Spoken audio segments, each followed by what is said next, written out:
You know what?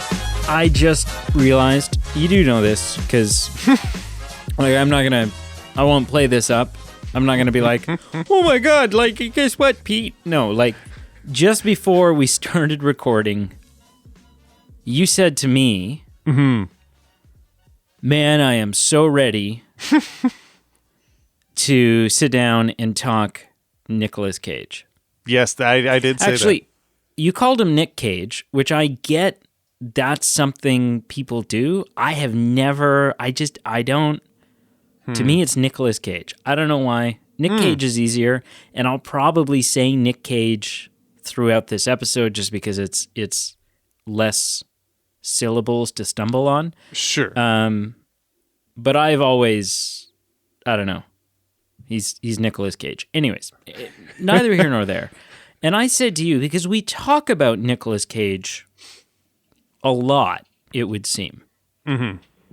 There's chunks of time, maybe not a lot recently, but there's definitely chunks of time where it seems like Nicolas Cage comes up a lot. Mm-hmm. Usually me defending him. Usually, unless it's national treasure, at which point we're both praising him. Yeah. And then you haven't. Did you ever circle back and watch Gone in 60 Seconds? Still have not done it. Okay, so you get it. It's been like 3 years since I said do it. So. Not that it's on equal territory. That whatever. Like you've been saying it longer to do. It definitely, the onus is on me. But when I watched Gone in 60 Seconds, you need to reciprocate it and watch Pig. Okay. All right. We'll aim for like the same week. Yes. Message me and be like, hey, I'm watching it. This is the week. And I'll be like, all right. We'll make it happen. Yeah. But yeah, I said, despite us always talking about him, it's taken us 175 episodes to sit down and review a movie of his. Yeah. So, hello and welcome. Yes, welcome to the Movie Men podcast, where we're delighted to be talking about Nicolas Cage. Well, and listen, I know I shouldn't be jumping the gun here, but I'm letting out the news. This is our first episode in a series where we're going to review every single Nicolas Cage film that's available. And just in random order. Random order. Yeah, random order. Is doing absolute horrible, shitty things to my OCD. Yeah, no. But, you did mention that. And so, obviously, welcome to the show. This is a voted episode, so we continued our march back in time. This is a volume 2 of 1997, so the second vote that we did for it. And, Yep. And, okay, so we had some good options, and you'll see where I'm going with this. So we had Con Air, which won, obviously. We had The Borrowers, we had As Good as It Gets, and we had Face Off. All that they had in common was they're from 1997. And I'm showing my cards here, but I put the 2 Nicolas Cage films forward. You sure did. And I want to talk about that. Of course. And I don't have a lot to say before, like just leading into what you may have to say. All I want to say is, yes, I do throw some stones at what is the legend of Nicolas Cage. There are times where I step it back and say, National Treasure's good, Pig is good. There's good moments. I think the reason I pushed these 2 films forward, and I was talking to a friend of the show, Andrew, about this. I want, and we won't have a definitive answer today, but I want to come to a conclusion at some point. Is Nicolas Cage a good actor, or is he in good films, or is he the opposite? And I just wanted to get I just wanted to put some of his films forward to kind of just get some sample size going of like, let's go. Let's look at the evidence. Let's see what it says. Right. Let's read the tea leaves. And that's why it was very Nicolas Cage heavy. Yeah. Go. Yes. I don't know. Because I like him. I like him in several roles. Of course. Like it's not just National Treasure. No. And Gone in 60 Seconds. There's a movie called Knowing, which I also really like him in. Oh, yeah, okay. Kind of like an apocalyptic Right. thriller. Is it an M. Night? I don't think it is, No. but it feels like it could be. It like has it's got that same a vibe that's similar. same kind of twists and turns and You mentioned that. I forgot he was in that. Yep. yeah. And I like that one. Sure. 2009 already. Good My Lord. What in the actual hell? Who directed this? Alex Proyas. Who? Oh, yes. Shut up! You have no idea who that is. Not even. Yeah, there, bud. Oh yeah. I'm wearing his T-shirt. He did iRobot. Oh, okay. Famous film. Yep. A bunch of other shit that no one's ever seen and or heard of. Cool. Gods of Egypt. Anyways, so Okay. Yeah. yeah. So you put these two forward. Mm-hmm. And so the way it works, and maybe we've talked about this before, maybe we haven't. I don't. Sure. I don't keep track. You I don't care. Is you? So I do all of the social media posts. Yep. Yep. Because it's the least I can do, and that wasn't meant to be as big of a stab as it. Anyways, and so what happens is, like, I'll chase after you and I'll say, hey, look, I need your Christmas votes. I need your 1998 votes, your 1997 votes, so on and so forth. And then you'll send me a list of 6. Yep. Well, or however many. You'll send me 2 options for every vote from that category. Yes. That we're going to do. Yep. Then I take a look at your list. I take a look at my list. I cross off any duplicates and just make sure, I basically take your list and then I supplement it with 6 picks of my own. Yep. And more often than not, there's not a lot of crossover. No. So that's interesting. But we're completely different film people. At times, as a side note, there are times where it is amazing that we do actually have quite similar tastes on some things. That's true. And so you'll send those to me, and then I like, you don't say, hey, pair these 2 up. No. Or combine them with these 2 of yours. Like, you just kind of send them off into the void. And right. And I often don't, often the first time you know what the bracket looks like right. is when you stumble upon the social media posts. Yeah. Oh, no way. Oh, wow, son of a bitch, yeah. And so you... so I made the decision to put both Nicolas Cage films together. True. For 2 reasons. One, I thought, it could be fun. And 2, I always try to take and I try to match tone and sort of genre or vibe within these votes, right? Yep. So we'll stick a bunch of family movies together. We'll stick a bunch of action movies together, or more, adulty themed, whatever. Yeah. And sometimes it works out really well. Sometimes it doesn't. And the third, even though it's not posted yet, the third vote for 1997 is a total gong show. It's a total gong show. I'm looking at it and I try to match everything up as best as I can. But then the third vote is just whatever's left, right? The scraps. It's the scraps. And so literally our third vote without going into all of the options, Sure. you'll have the opportunity to sit there and go, Good Will Hunting, Okay. Austin Powers. Now, yeah, there's like Oh, there's wow. no there's no Wow. connective tissue between a lot of the ones coming up. Anyways, that's neither here nor there. Sure. I'd never seen this movie. Mm-hmm.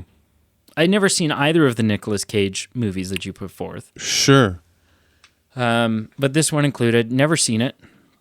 Okay. Well, I mean, I have now, but Well, I'd hope so. hadn't. And watched a trailer, which is something I typically don't do. I'm like, well, I got to watch it this week anyways. There's no point in spoiling it. No. I might as well just wait. This one, I had, I looked at the cover, I looked at the poster, and I'm like, oh, I F this. Like, I don't want to watch this. And then, so I was like, okay, well, I'm going to watch a trailer Sure. because maybe I'm just wrong or something. Maybe watching a trailer will introduce some anticipation for me. So then I watched a trailer and I was like,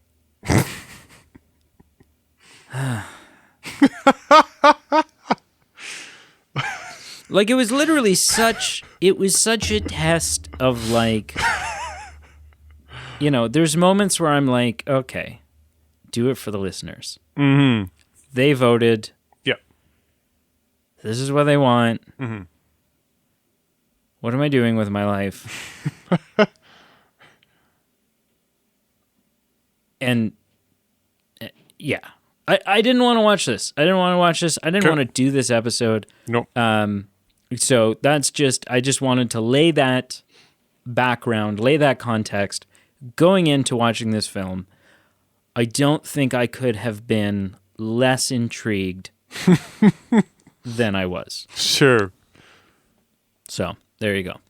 Interesting. Well, there is a ton to break down there. I am intrigued to where then you felt after the film. But as is tradition, before we get into that.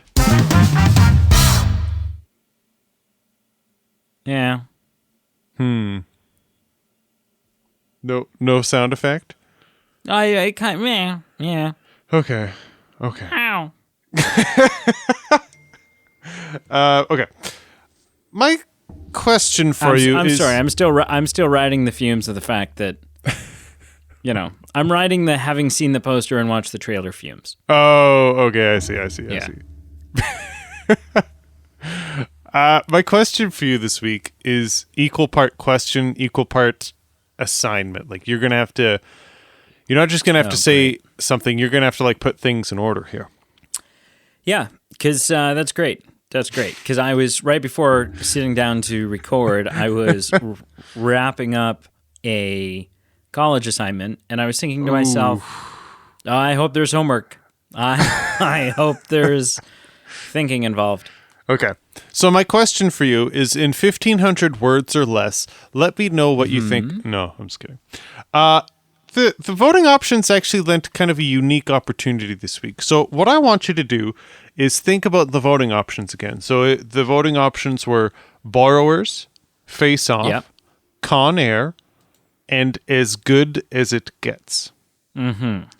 Collectively... And Borrowers did well.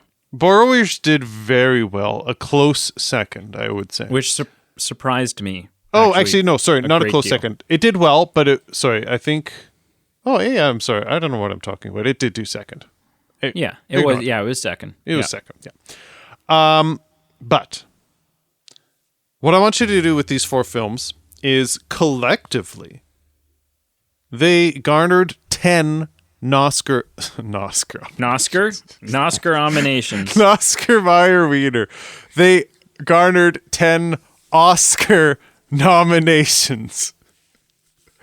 What I want you to do, and you can go from least to most or most to least, but I want you to rank them in accordance to how many Oscar noms they each got. And you don't have to you can guess, this one had this one had that. I'm just more the ordering, the ranking, and we can play around with that a little bit. And I won't All get right. too finicky. If you think, if if you think two of them got 4, I'm not going to flip flop and say, well, you got it wrong. I won't get too nitpicky. Is my point. Right. Okay. 10 between 10. the 4. And at one point, I thought of bringing in Anastasia last week because it had a couple actually, and it would have been 12 collectively. But I thought, no, this is this week's vote. Let's just keep it to this week. So these 4 Right. films had 10. Okay. So we were just talking about borrowers. I'm almost ready to eliminate borrowers as having any. I don't know. Isn't it? I've It's not never Disney. seen it. I'm just I've looking never at the seen it. poster here. Yeah. There's no. It's not Disney. It's what Universal looks like. Yeah. Okay. But it's very much a kids movie, and Yeah. it's got John Goodman in it, and Okay. it's got the guy that plays Arthur Weasley in Harry Potter, Yeah. and it has does it have? Hang on. It's got the other guy from Harry Potter that plays Professor Slughorn, who shows up like later in the series. Right. I promise I won't. I'm not looking at. Yeah. I'm not looking at. You respect I'm the game. just. Yeah. Is the father? No. Tom Felton's in it. It's like a Harry Potter. It's a Harry Potter. Harry Potter's. thing. Oh, right. Like Mark Williams, who played. Sorry, I think you already said the Weasley's father. Sorry, I'm getting confused. Which Harry Potter? Yeah, Mark Williams. Jim Broadbent is in Yeah. it. He's the Horace Slughorn guy. Yes. And yeah, Hugh Laurie's in this. So it's got a sizable cast for Yeah. being, a children's movie. But Oscar, I mean, we're talking 1997, and the Oscars more recently are becoming accepting of animated movies, accepting of children's movies, accepting of comic book movies. But historically, and this is what, 25 years ago? Holy Yeah. shit. Historically, the Oscars have been a little more stingy, a little more Fringe, not fringe, but just uppity. non-mainstream. Kiddie. well, Yeah. uppity, pretentious, Sure. very they had they stuck to their lane when it came to style of movie. Sure. So I doubt. I mean, the movie's got a lot of visual effects because it's about little people, so that's possible. I don't think it's got a best actor. I don't think it's got best supporting actor. I don't think it's like I don't know if it's based off a book, so it may have like best adapted screenplay. Although it Hans then Zimmer- it seems like It looks like slim Hans Zimmer pickings. was involved, so maybe the music garnered something. So that was the only other thing I was going to say is often 90s kids movies Right. can have stellar soundtracks. It's true. Okay. So I'm going to say Borrowers is maybe good for 1. Sure. Con Air, again, the only thing that I can think of for Con Air, the soundtrack didn't stick out to me, although it often doesn't, so that might not mean anything. Sure. Best director, action, best picture, no. The only thing in this movie that I think may have, like, the only thing that I look at it and go, oh, okay, well, yeah, probably would be best supporting actor for John Malkovich. I can see that being potential. Right. Face Off, I can't. Face Off, I haven't seen. It's the one on this list now that I haven't seen, so I can't really. Oh, it's got John Travolta in it. Yes. Yeah. I'm staring at the poster. I have no idea. Like Face Off, like, is this a hockey Oh. thing? Like I have no idea what this movie's about. Not a clue. My friend, you someday you need to watch it. So I'm going to say, and obviously, As Good as It Gets seems like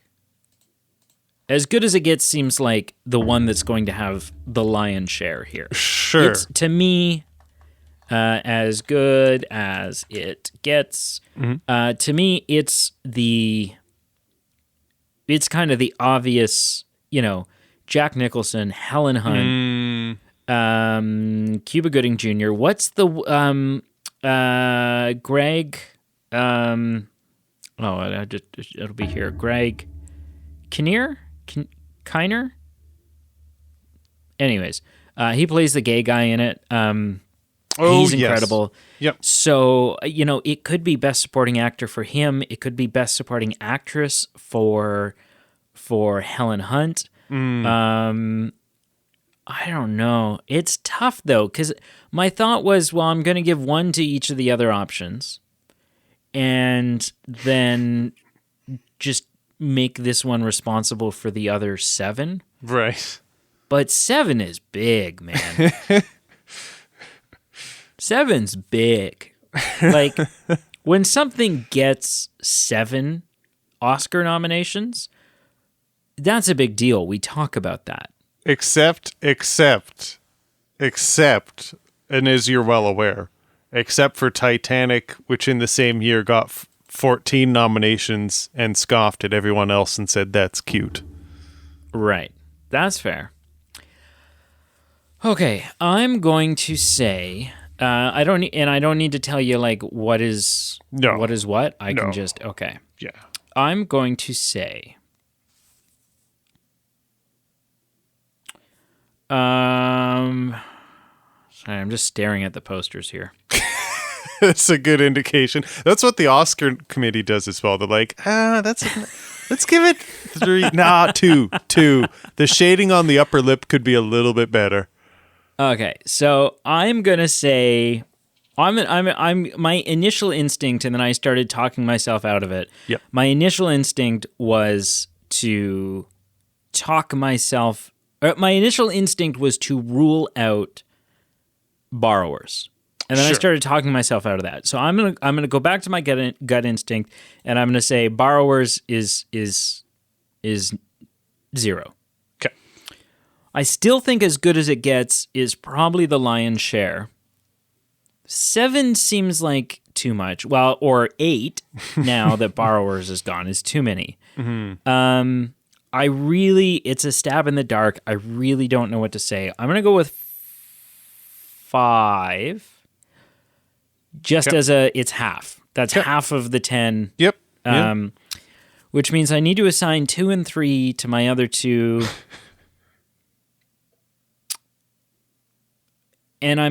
Or 1 and 4. 2 and 3 or 1 and 4. I think Con Air is good for at least 1. Okay. Maybe 2? Like, maybe the soundtrack is something spectacular. I think 3 is a push. 3, I'd be really surprised. And I'm hesitant to give... even though I think maybe Con Air is only 1, I'm hesitant to give 4 to Face Off. Just because I don't know... Like, to give 4 Oscar nominations to a film I haven't seen... It seems outrageous. Okay, so 0 for Borrowers. I don't feel good about this, but 5 for As Good as It Gets. And then 2 and 3 Con Air and Face Off. This has gone on way longer than it should. Especially for a question that there's no way that I Yeah, of Like course. there's too many. There's too much. Too- it's not like A no. or B, true or false. Yes. Yeah. So what is the actual layout here? Okay, so you had the bookends right, and you were, there's no way to get it exactly right as far as number and, flip flopping in the middle. If the reason I found this interesting and I wanted to share it, if you had asked me the question without me having the answer in front of me, if you said there are 10, I probably would have said 10 to as good as it gets and 0 for the rest. And I don't mean that as a slight. I don't mean You've that as seen a as slight. good as it gets. Did I make you watch As Good as It Gets? I liked as good as it gets. Okay. And I Did I would have make said you watch it years ago though? it Like, must as have been. part of We the did show? not review it, so it must have been a hey, like when we did Okay. recommendations. Right, but it's not like a movie you grew up with. No. Okay. But I Is did it- watch it, and I went, okay, yeah, like it makes sense why this is. Right. People talk about it. It's a movie my mom had when I was a Oh. kid. Well, as a kid, I don't know how old it is now. Sure. Younger, when I was living at home. 1997. Okay, yeah, when I was a kid. What year did it come out? That's literally the category. Oh my god. Dear God. Okay, came out 25 years ago. All right, I'll be okay. And yeah, like even as a kid, I was like, there's funny moments in it. Sure. There's enough there's Jack Nicholson's the quirkiness of Jack Nicholson's mental illness, and then his kind of the tension between him and his neighbor and stuff like that. And then I'm not gonna lie, and this will maybe be something that we're talking about having Stefan back on the show and maybe doing an episode on like non-sexual nude scenes. Oh, right. But certainly when I was like 13 or 14, and there's like the Helen Hunt naked drawing scenes, less graphic than Titanic, but when you're a 13, 14-year-old boy, you're not picky. You're like, a naked scene is a naked scene. And worthy of Oscar nominations because of it. No, I'm just kidding. So what actually was the layout? Okay, so you the would've layout. you would have said all 10 for As Good as It Gets. I said would have 5. and I don't mean that as a slight to the other three, but when I look at Borrowers, it looks like a kiddie movie. When I Yeah, look at very Face Off and Con Air, they're more action-heavy movies, and I don't go, Yeah. okay, that doesn't spell Oscar bait to me. So if I had to guess, I would have said, well, as good as it gets does fall into the category of, Oscar bait. So I would have said, I guess it had 10. So it was first, it had 7. Con Air had 2. 7. Okay. Con Air had 2. Face Off Okay. had 1. And Borrowers had 0. So you were essentially Right. pretty, like, I would say you were more than 50%. You were pretty warm there. Had 7. Yes. 7 is what I wanted to give it, and then I talked myself out You of it. talked yourself out of it. Ah, so- son of a... So of interest, for the winners, or for the nominations, pardon me, and then we'll move on. Face Off got Best Sound Effects nomination. Con Air got Best Sound, and then it got Best Original Song for How Do I Live, which played at the beginning, played at the end. And you're like, you must... I never saw this movie as a kid, so I didn't have that nostalgia, but I heard that song on the radio so much as a kid, and to watch it playing in this movie was weird, and then to find out it got nominated for an Oscar was also doubly weird to me. So Best Sound. What the hell is... Like, yeah, I thought we were talking real Oscar categories. that is a real. I guess It is a real category. I guess it's just the not thing- one that I thought... It's definitely not one I thought of. I guess the thing to learn from Oscar nominations, and we'll get into this in the future because the Oscars are coming, there are things that you can assume and go, okay, this movie, like As Good as It Gets, is probably going to get a bunch of Oscar noms. But then, movies that you think you are really good might get none, and then some that you think was fine but not Oscar worthy, they get noms, and it's unpredictable, it's sporadic, Yeah. it's Well, the noms are out. the noms are out. Yeah, Yeah. yeah. And I won't spill the beans, Yeah. but we might have an episode about it. Maybe. Maybe. We'll talk about it. We'll talk about it. Okay, so we'll get into this, but I do want to say this because you were mentioning Face Off so much. This is referred to this like year and a half, and I wrote it down. There was a term that was used, but it was like the golden sombrero, the holy trinity of Nicolas Cage. And so Right. what that included was like in a year and a half, Face Off came out, Con Air came out, and The Rock came out. I've watched The Rock. I enjoy it. It's a guilty pleasure. It has Sean Connery in it. It's a fun hoot. Con Air, we will chat about now. Face Off, and then I will give you the reins, and I want to hear what you think. But Face Off, just to whet your appetite, just about what you could view if you watched this film. It's about an FBI agent, and this is like, if you Google the synopsis, I'm not giving anything away. It's an FBI agent and a criminal. You got Nicolas Cage, you got John Travolta. Something goes wrong, and because of a plane crash, they undergo plastic surgery to literally take their faces off and interchange them. So what you have is you have these two dynamic characters who then partway through the movies, like John Travolta and Nicolas Cage, plays the other person because, like in the story, they've swapped faces. It is something. I don't know. I don't serious? Know. That is what it is. You watching Nicolas Cage be the good guy, like Johnny Good Guy in this film, who's always doing the right thing. He plays a very, very dynamically different role in Face Off. You got to check it out at least once. You need to watch it just to say you have. Just to say you have. Do a shot of moonshine before you do it, and then just jump in. Okay. Anyway, so yeah, Nicolas Cage, he was living in, he was in the prime here. Like I said, 3 blockbusters in right. Year and a half. You had never seen this. You were not looking forward to seeing this. What happened? Right. Con Air. Yeah. I mean, going into it, I knew Nick Cage was in it. Mm-hmm. Who I'm sometimes a fan of, but I also know he can be really dumb. And honestly, when I saw the image of him and his hair, before I even knew what the movie was about, my assumption was that it was some sort of it was the Nicolas Cage version of Rambo, that he was some crazed actions, because otherwise why would that be your hair? Right. A question that you'll still be asking when the movie ends, because that's never explained. Oh, sweetheart, I was meaning to get a haircut. I don't know if it needs it was the 90s.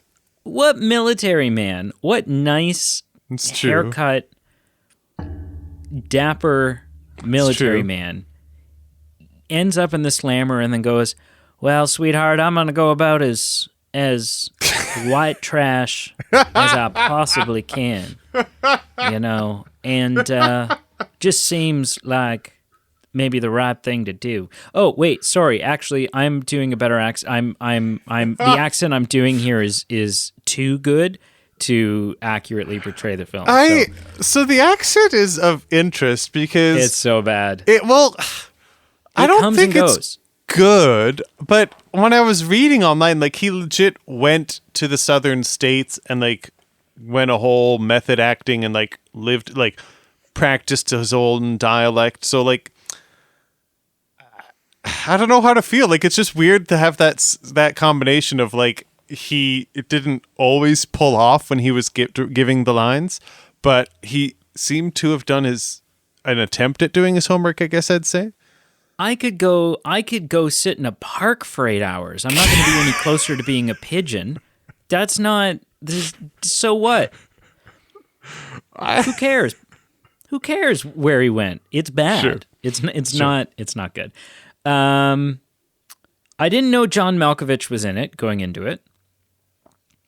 I didn't know a lot of people were in this going into it. Yeah, I didn't know John Malkovich was there. I had no idea Steve Buscemi was in this. Oh, no. Did you know John Cusack was in it? I knew he was in it, and with one exception. Now, I haven't seen. Listen, I don't have a well-versed John Cusack film repertoire. Like if I were to list the movies of John Cusack films I've seen, this was maybe the third. Okay. Yeah. Sure. And of those three, one of them I think he's mediocre in. The other one I think he's kind of garbage. And in this one I think he's eh. Like I just don't think I think there's a reason you don't see him anymore. Oh. I don't think he's a horrible actor. I don't think he's as bad in this movie as Nicolas Cage is. Obviously Nicolas Cage is the worst part of this movie. Oh my goodness. Like by a long shot. Sure. I guess. I think this movie would be a lot better with a different leading role. But I don't think he's great. Like I've never gone, oh, John Cusack really knocked this one out of the park. Like I don't ever feel that way about him. The one that the movie that I saw him in that I thought, he was like the closest to being pretty good in isn't even a good movie. What is it? It's what I want to get the number right. 1408. It was a movie based on a short, not even a full novel, but like a 5-page short story by Stephen King. And that had him and Sam Jackson is in that. That's right. And then obviously I know him from 2012. Oh, which, yeah. He's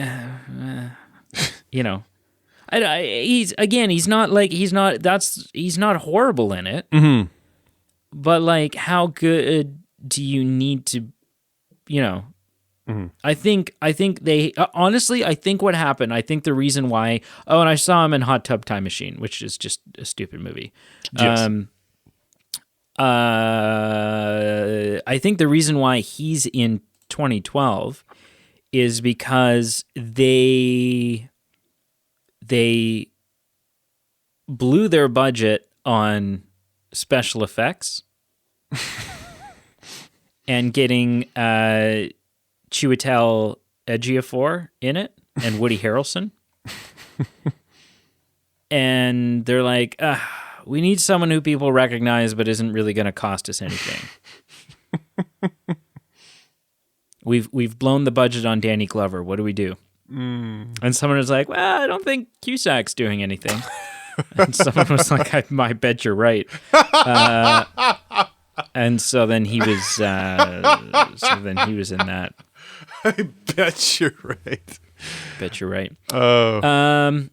Anyways, Yeah. So I didn't know going into it. There was nothing that made me like jump for joy going into it. Mm-hmm. And then I started watching it. Yeah. This wasn't a trivia question. I just looked this up while you're talking. So, considered for the role that Nick Cage played, alternatively, in another universe, there's versions of the film that have Tom Cruise, Johnny Depp, Brad Pitt, Keanu Reeves, Kurt Russell, who I'm trying to think if he's the right age, but... Sean Connery. That last one was... Wait, no, hear me out. Okay. Sean Connery would have been excellent in this movie. Why? Oh my God. Well, just think about it. Just him playing just like a badass old man, Sean Connery being the, and you could have like extended it. Like he's been in prison now, he's in jail for like 40 years or something. I've never said this on the podcast before, but stop talking. Hang up, and go watch The Rock. You are describing exactly what The Rock is. Oh, really? 100,000%. But isn't Nick Cage in that too? He is. So I guess All right. it's not quite the same. Like Nick, I almost said Roger Moore. Sean Connery isn't the protagonist per se, but he's a very important co-actor. And right. A lot of what you're saying is mirrored in that. Right. Okay. Anyways, I think he would have been Sure. really cool. You know what? I'm role. there for that. But Johnny Depp. No, I don't buy that one. I'm not sure about Keanu Reeves either. There was that Speed movie that came out in the 90s, and I think that's just too similar to this. Like, I think he would have been typecast if he had done I it. think they're taking the plane. Whoa. I have to get back to my wife. And like I have like a daughter I've never met. Whoa.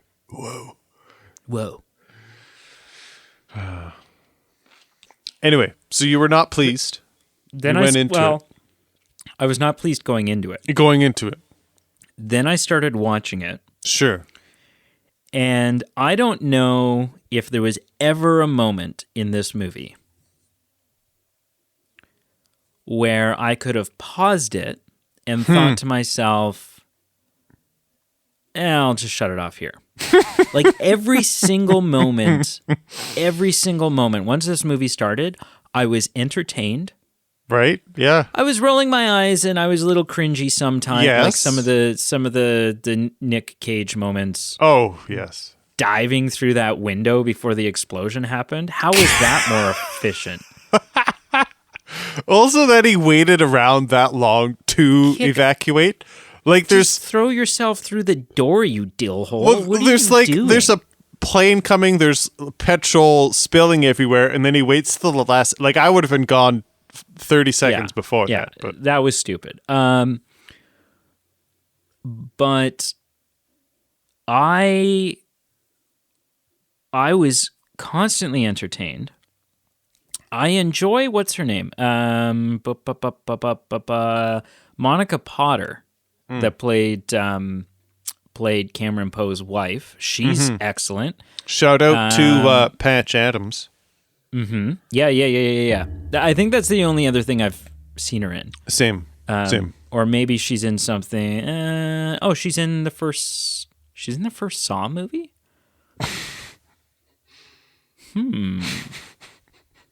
I don't remember her in that, but I've definitely seen that.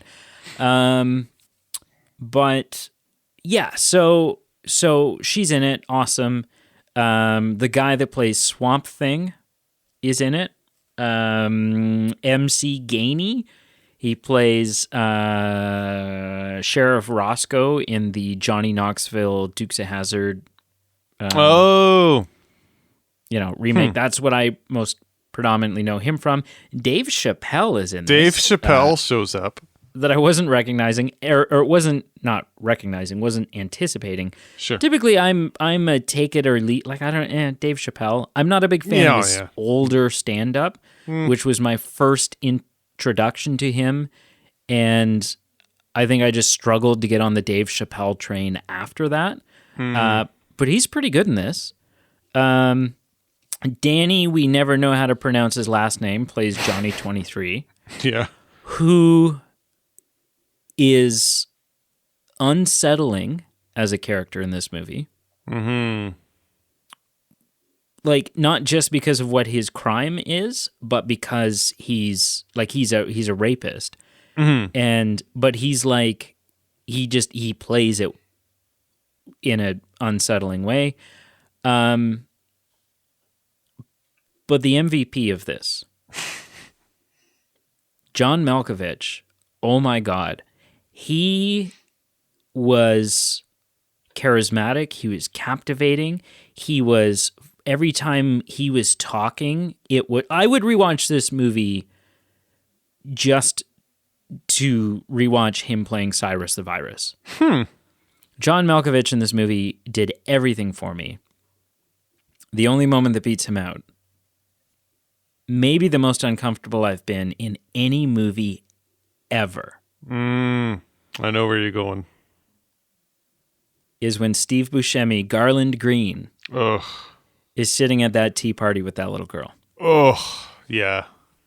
And you don't fully know, like, it hasn't been spelled out for you at this point what he does with children. Just that he's not a good guy. And that it involves children. and that the children typically don't survive whatever it is that he does. Was And- it specifically children or was it just people? Because I remember he I thought he it gave was a story. kids. He's like, "Oh, I wore that woman's head for 3 states." Okay, yeah, maybe it was okay. Yeah, But regardless, I'm not like you're right. I'm not Yeah. volunteering him to look after the neighborhood children. But by good any lord, means. that conversation where she's like, "Are you sick?" and he acknowledges, like, and that there was like this really interesting psychological moment where I was like, "Oh, he's not just like there was so much." He became a very 3-dimensional character there. Yeah. because it's not like, well, he's just creepy and bad for the sake of being creepy and bad. Or delusional. He knows he's sick. Yeah. He knows he's sick, Yeah. but he can't help it. Mm-hmm. He can't help the sickness. Just because he knows he's sick doesn't mean the sickness goes away. Right. And in that moment, you're like, oh God, like I just want him to have a aneurysm and die right now. Let the asteroid hit him right now. But he's also kind of a victim of his mental illness. And it was like, anyways, it was this really, really crazy, impactful thing. But I really ended up enjoying this movie. Like, really enjoyed it. Interesting. Which has never happened to this extent. I've gone into a movie going, I don't know what to expect, and then have been pleasantly surprised. I've never gone into a film with so much disdain and then enjoyed myself as much as I did. Yeah, total 180. I think I would mirror what you said as far as enjoying it. I think I enjoyed it more than I had business enjoying it. I had seen clips of it when it had been on like not public television, but like cable television as a kid, and I'd seen snippets and I was aware of the premise, but I never sat down to watch it in full.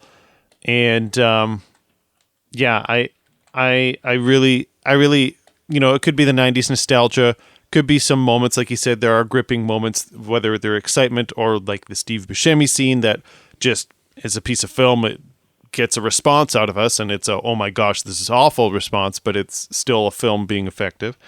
So there's a lot of stuff that I just really enjoyed, walked away going, hey, this is a lot of fun. It's Nick Cage doing some fun stuff. It's corny. Oh my got a lot of moments where you roll your eyes or you laugh. So there are times where, if you rewatched clips, you'd rewatch some good clips, you'd rewatch some bad clips, and they all kind of blend together. I enjoyed it more than I thought I would. I'm going to mirror some of the things he said, but I do kind of want to go down some notes that I made. As far as the cast, you had hit it, a lot of famous names. Supporting cast, I had to mention this. There was some carryover from Lost, so the security guard, the female security guard Nicolas Cage tried to protect, was a supporting character in Lost. Swamp Thing, MC Gainey, was a very important key supporting character in Lost. Oh, really? Yes. Like a later, like not in the first 2 seasons. He was in season 2 and 3. He was one of the others. Oh, okay. Yeah. Okay. We had some Twin Peaks carryover. The guy who was driving his car saying only bad luck happens when a bird defecates on your car and then a body dropped on it was Oh, that was so funny. key cast member from Twin Peaks. We got a lot of Tarantino carryover. We had Marcellus Wallace from Pulp Fiction. We got Steve Buscemi from Reservoir Dogs. Star-studded to say the least. Questions for you, and I've got like 30 seconds of pros and cons, no pun intended, to go through that. I'll just whip through when I'm done. But just like to ask you point blank, yes or no, should Cage have stayed? I mean, I know there's like, I'm not trying to get morally like, is it best to just ditch people and look after yourself? But I mean, like, he is, he could go home to his wife and his daughter. It's a pretty dismal situation. It worked out fine, but like, honestly, should he have stayed? Yes or no? Just as Yes. if this was a real person, yes or no? Yeah. Yes. Okay. Well, Okay. so not just a real person, but an ex-military. Like, he's a soldier. Yeah, and it's ingrained in him, leave no man behind, so it makes sense Yeah. why he stayed Yeah. from a story. Okay. Yeah. Should they have just shot that plane down over the desert for the sake of one innocent man? Whether it was right off the rip at the beginning, whether it was 30 seconds before they hit Vegas and they're like, okay, we're going to not only blow millions of dollars in damage, but probably some civilians are going to die. Do you think morally, should they have shot that plane down at minute 1 or minute 161 of the film?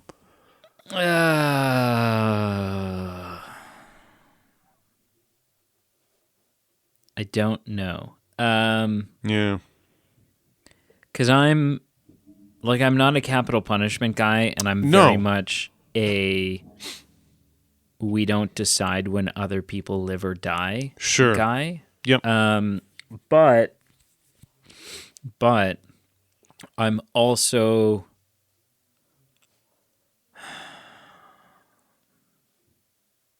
they were headed towards Vegas. Yeah. A heavily populated area. Yeah. But Dense. I mean, they also didn't know that. Did they know at the moment, like when they were contemplating shooting them down, did they know? Yeah, they knew that that this plane was going down, that it was like running out of fuel. Mm-hmm. And that it was... No, they shouldn't have. Because it seemed like, that there was a plan to land it at the airport, at the runway. Sure. Right. And it wasn't until they were over the city and it was too late that we realized that's not going to work anymore. Yeah. So no, there was an opportunity, there was a plan put in place to land this plane. Mm-hmm. So I think they did the right thing there.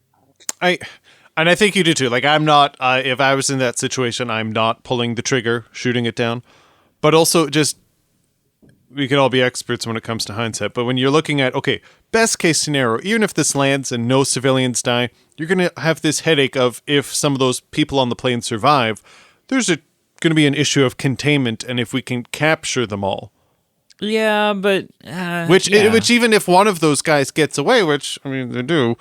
that's problematic for however it ends up, whether they just get in a gunfight, whether they get away and commit more crimes. Like, I mean, whether I'm not saying that warrants shooting down the whole plane. Yeah, but, well, that's just it, right? Like, you don't blow up a plane of people because it's easier. Than I'm not saying it's easier. arresting I'm them. just saying damage control. It's like, yeah, I get that. yeah. And you can't give me an answer for this, but I will ask it anyway. Or I guess I could answer it this way. Did this film sway your needle at all as far as, is Nicolas Cage a good answer? Or is it not enough information, too rash to decide? It swayed it negatively. Okay. Yeah. Yeah. Yeah. That's fair. I mean... I don't know if it's his fault. It's kind of like a cliched story, a tale as old as time. Retired Marine with a violent past gets wrongly accused during an act of self-defense. I mean, how is he supposed to spin that in an original way? Yeah, exactly. Yeah. Come on. So then you don't make it. Like, I don't know. Well, there's no way to do this and make it original and make it good. Okay. Do you have anything else that you'd want to hit on before I whip through my pro con? I don't think so. Okay. No. What did you think of the song? Like the one that got the Oscar nom, that is the main, beginning and end. Like corny, good, bad. Yeah, whatever. Okay. Okay. You're not a huge music guy, usually. Well, Depending. yeah, I mean, depending. Yeah. This song didn't do anything for me, though. Sure. So my pros, you know what? I say this jokingly, but again, it's fun. It's just light.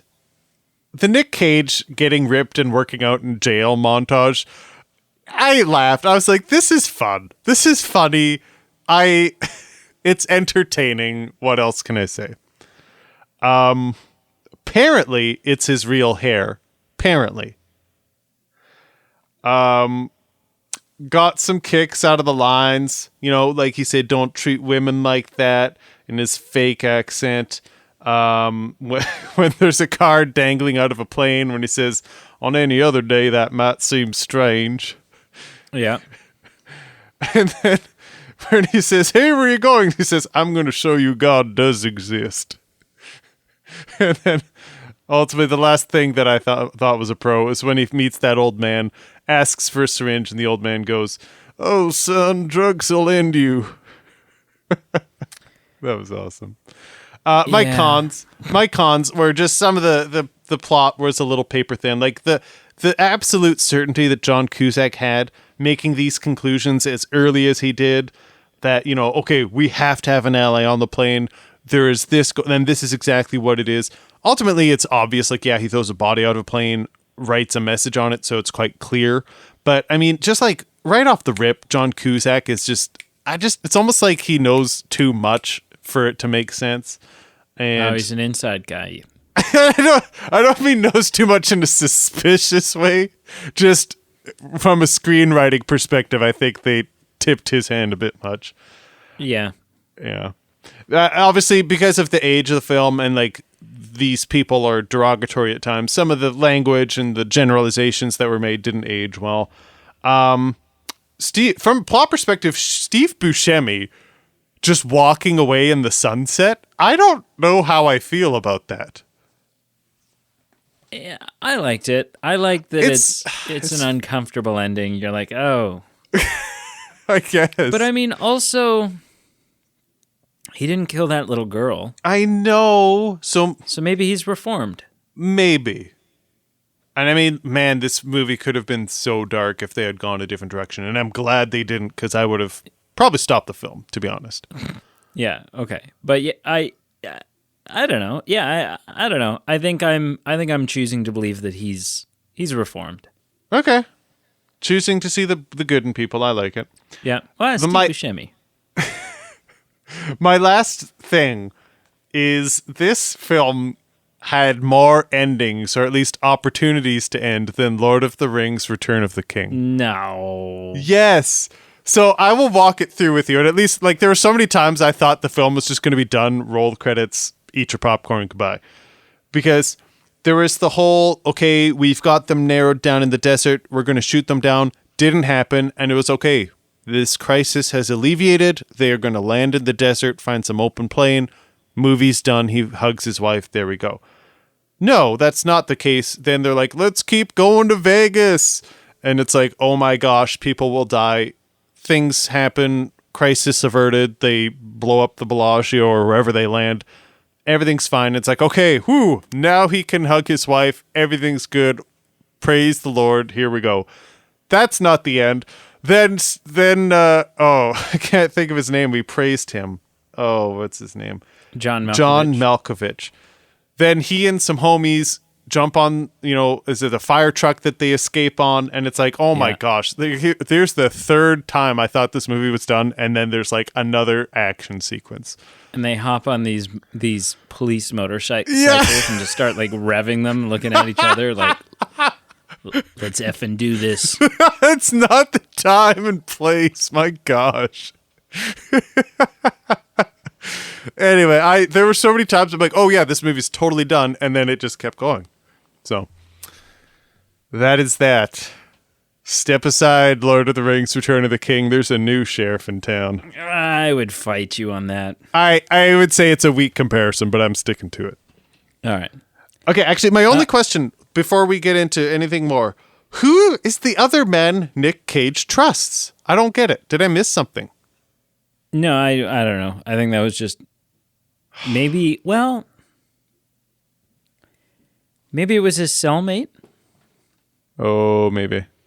That guy who's like, with the birthday and stuff. Yeah. Okay, maybe. But no, that wasn't. Or maybe it's meant to be ambiguous clearly. And it's open to interpretation. Yeah. Yeah. Question. Please.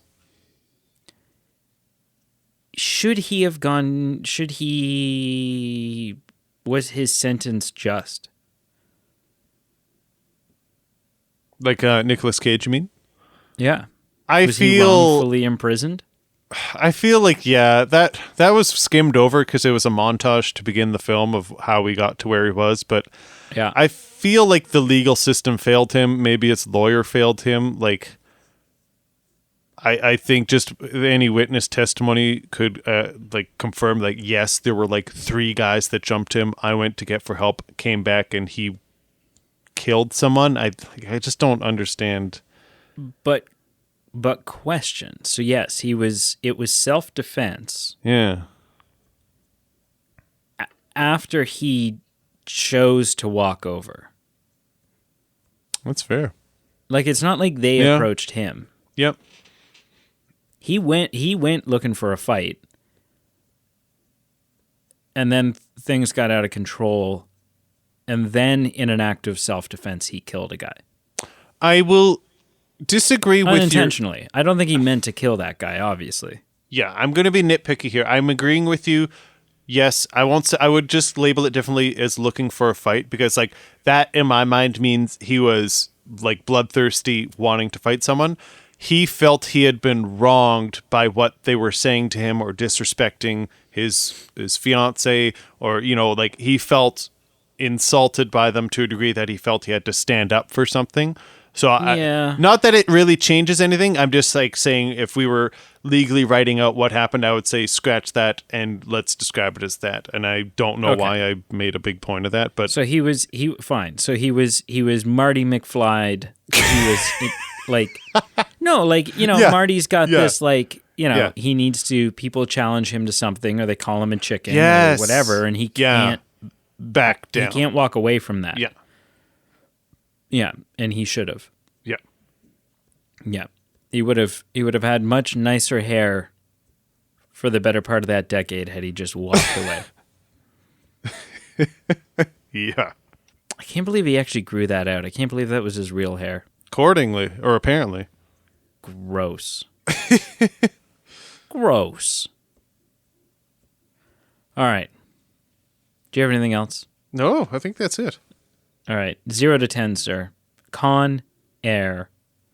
Which I didn't even get until he said, "Welcome to Con Air." And I was like, "Oh, like the air, like they're convicts." And yeah. I was slow to get that, but Yeah, that's all right. 0 to 10. So on my scale of how much effort I'd put into this, it falls in the just check it out if it's on a streaming service. So I don't need to see it in theaters, don't need to pay premium access. And that's exactly what I did. It was on Disney Plus, so I was already subscribed. It wasn't any extra hassle, and that's the perfect amount of effort that's needed for this. On my scale of 0 to 10, just giving it a number, I'd give it a 6. You know, I enjoyed it far more than I was expecting. You know, it's unique in that it has some really good components, some components that you and I were kind of like, okay, this acting or that component or this or that are kind of lacking. So overall, it impressed us in some spots, was what we were expecting in some spots, but I don't know. I'm just a sucker for corny 90s films, man, so that could be part of it too. I had a hoot watching it, so I gave it a 6. What did you Cool. give it out of 10? It's tricky. I give it a 6.7. Interesting. Okay. You know, and so much of that was brought down by Nick Cage and just some of the stupidity that happened there. Like, you know, but so much of like bringing it up was I loved John Malkovich in this movie. John Malkovich is someone that I have not watched much in Hollywood, but there's a lot of films that I've like been intrigued to maybe check out that he's in. He's a chameleon, man. Like he is one of those. He's kind of got that. Oh, who's that guy that's retired from acting now? But he was like the greatest actor ever. He played. Charlie Sheen. No, no. He played. What's his name? I am so intrigued. I'm feeling so stupid right now. While you're looking it up, there's literally a yeah. film called Being John Malkovich that I've thought about checking out. That I thought it's just interesting that it's kind. I don't like. Is that breaking the third wall where like the actor is the film's name. Regardless, I'm intrigued. Right. Daniel Day-Lewis. Oh, okay. Yeah, because he doesn't make movies anymore. He's retired. I did not know that. Yeah. His last credit is 2018. Huh. He's all done. But he was a friggin' chameleon. Like you'd put him in a role. He played Lincoln. Right. And yeah, he was just an incredible actor. And I kind of feel that way about John Malkovich. Okay. I think. Yeah. So, yeah. So 6.8? 7. 6.7? 6.7. Yeah. Right on. High sixes. Yeah. Yeah. What'd you watch this week, sir? Okay, so I'm continuing my slow and progressive journey through the Spider-Man cinematic universe to eventually, again, rewatch the No Way Home Spider-Man. And so that meant this week watching as a tear runs down my face, the 20-year-old Spider-Man with Tobey Maguire from 2002. Oh, wait, because you watched I had watched the first two Homecoming. Tom Holland. You're doing it in my order. Yes, and so so I Homecoming should and back No up. Way Home, and then, okay. Yeah. So this Yeah, is so the third one you've watched. Yeah, so I'm doing Homecoming, Far From Home, then I'm going to do the Tobies, then I'm going to do the Andrew Garfields, and then I will return to the present day film. Right, okay. And so yeah, I watched Spider-Man 2002.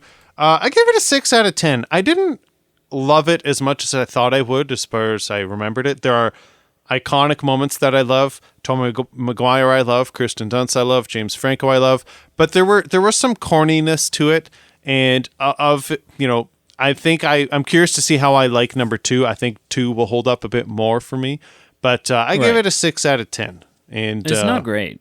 It's not the best. I thought it was going to be a lot more impressive for me, but yeah, still love Tobey. Right. The other thing I watched, I've got too many things on the go. I'm like, I've got too many hands in too many different rewatching projects. So I still need to finish Lost. Do you? I do. I am working on Spider-Man. I started rewatching something else. I'm about to watch the season finale of the Book of Boba Fett. But I started watching something else. I started watching a mini series. It's not too long. It's 9 parts. And I'm not sure how you'd classify it. Some would classify it as like a spaghetti western. Some would classify it as a soap opera. But I am watching all 9 Star Wars films again. Oh, okay. Yeah. And so 2 things. And it's not... I'll just say what they are. I've never done this before, and I'm doing, I think it's the chainsaw watching. So yes. I've watched number 4. I've watched number 5. I am going to start 1, and then I will do 2, 3. Then I will go 6, 7, 8, 9. Yeah. And so far, I'm actually quite excited for this experience. I think it'll be fun. And I was just watching Book of Boba Fett. There were some little hints of things here and there. And, I was like, hey, I haven't watched these films since we reviewed them in 2019. And I thought I'm overdue. I was really feeling it. And the other thing, too, as I lead into what did you watch this week, I kind of have to get back at you. Because, last week, there's the whole metaphor of like a spouse coming home saying, hey, honey, what do you about think of going to Cuba? And the spouse says, yeah, let's do it. And the spouse says, no, I don't mean with you. I just mean I'm going with my sister. With me having watched Lord of the Rings. With you having watched Lord of the Rings, I was like, you got to fight fire with fire. And okay, tomato. That's fair. No, I'm just kidding. What did you watch this week?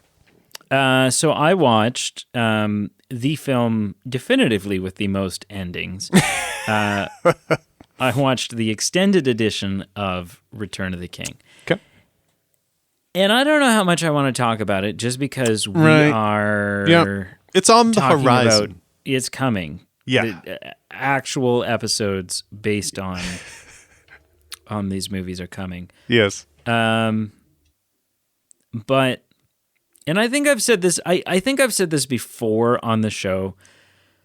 So I think I'm fine saying this now. There is a moment in this movie that may be the greatest moment in cinema I've ever seen.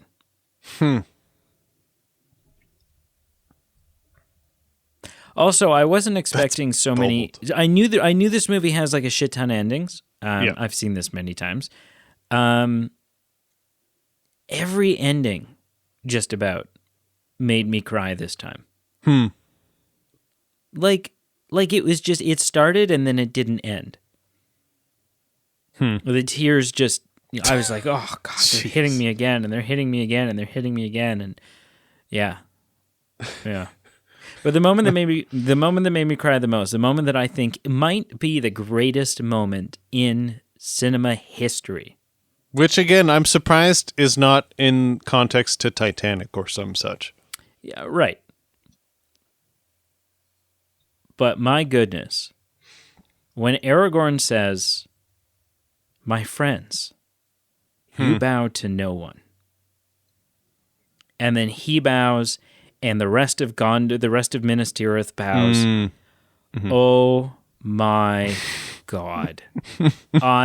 It's such a powerful moment. It's such a high honor bestowed to them, upon them, and I just weep. And I'm like, it's such an amazing moment. But yeah, so I'm done Lord of the Rings. Getting super jacked. Today we had some set photos released that show the young Galadriel and the young Elrond. Wow. And so getting excited about that. The only other thing that I watched, is this accurate? Am I about to tell a lie? No, I think this is accurate. I finished Friends. No way. Yeah, it's done now. It's done. And? It's tough. It's not, you know, I didn't want to watch the final episode when I realized, because the final season's only got like 16 episodes in it or something. So I thought I had more time than I did. I was cut short. And when I realized that the last episode was the last episode, I put it off for like a day or two because I was like, well, maybe if I just don't watch it, it won't end. And I don't think the final episode lives up to its potential. But how could it? Like, you know, Right. what satisfying ending could you give it? Right. You know. And so, yeah, so that's what I watched. Very cool. Yeah. Have you watched the reunion again? No, not yet. That'll probably be next this week. weekend coming. Yeah. Right on. Yeah. Because You have to. you can't go through all that and then No. not slap that bad boy on. Yeah. So, yeah. That's it. That's all Okay. I watched. Okay. Wrap it Very up, cool. sir. All right. I'm going to wrap things up on the Movie Man podcast, or as these last two episodes have shown us, the 97 John Cusack experience. Yes. Thank you so much for listening. Please check out our socials below. Like, follow, subscribe, rate and review us positively. Help others find the show. We really appreciate it. Shout out to all who voted on this episode. Shout out to Carl and Adam, who used their bonus votes to help this vote win. You can Bonus check out votes. our Patreon page, where it's a way for you to help support the show, but also it's ways for us to give you perks, to, you know, just give you some extra voting power, some extra stuff. And we thank you for that. Thank you to all our Patreon supporters. Check out our merchandise page. That's cheap. That's cheating. What's cheating? You can just buy votes. Yeah. It's as simple as that. And it's legal. It's bullshit. Check out our merchandise page. Again, help support the show. And yeah, until next time, I guess the only thing I could really say is I said put the money back in the box. Yeah, I can't argue with that.